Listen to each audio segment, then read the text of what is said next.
60 soniyada Galaxy A16 smartfonini ko'rib chiqamiz. Qani ketdik.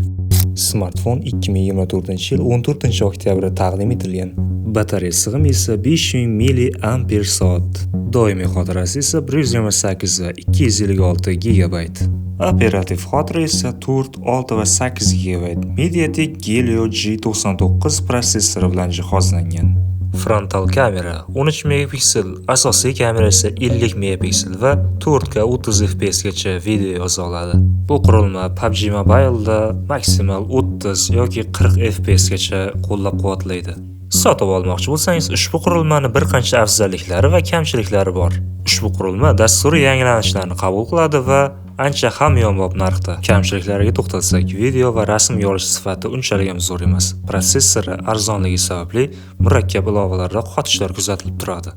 Mobil o'yin ishqibozlarini bu anchagina xafa qilishi mumkin.